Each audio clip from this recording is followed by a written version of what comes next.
Dito po kami sa border ng San Padre at Susugain. I-try po natin mag-slide po dito. Parang okay yung okay yung current niya kasi medyo malakas din.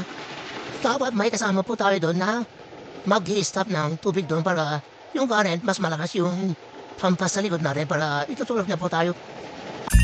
Oh shit. Here we go again. Kasi mati kaya. Anak ka may gusto. Mati kaya, tiglo. Mati na doon.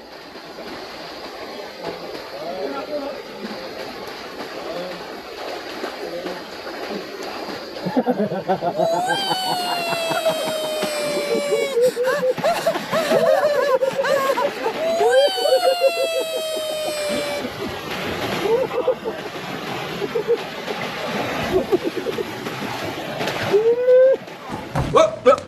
Here I come. Oh. Here I come.